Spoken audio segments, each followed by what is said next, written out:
Australia's Prime Minister has led tributes for 2 police officers and an innocent bystander shot dead in West Queensland, calling it a terrible and heartbreaking day. A 6-hour siege ended with 6 people dead, 2 killed execution style. Australia correspondent Emma Cropper reports.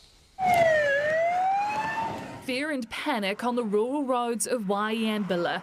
Emergency services in a hurried effort to help 4 of their own. They'd been lured onto an isolated property with no idea of what they were walking towards. They were met by a camouflaged trio, an arsenal of weapons and a desire to kill. The scene is quite unimaginable. Officers Matthew Arnold, just 26, and Rachel McCrowell, 29, were shot first, execution style, according to the Commissioner. In my opinion, those officers did not stand a chance. The other 2 officers tried to flee.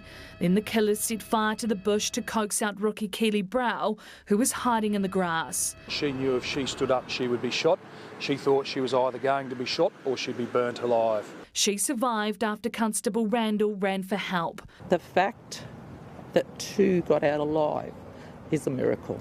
But an innocent neighbour who had come to help was not so lucky, shot dead by the gun-wielding trio.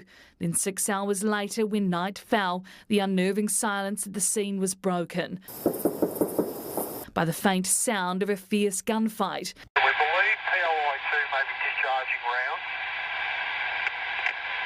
A hail of bullets, police killing all 3 offenders, ending hours of terror. There was a lot of bravery shown yesterday, a lot of bravery. And that is not lost on locals, with very little to say. Yeah, those 2 young ones are up with God and the angels. They're finding comfort in the arms of each other. I can tell it's emotionally touched you both that these 2 young officers lost their lives. It has, big time, for our small community. A country in shock. This is indeed a devastating day for everyone who loved these Australians. And the police fraternity in mourning. Losing one of our own has a profound impact on every single officer and their families.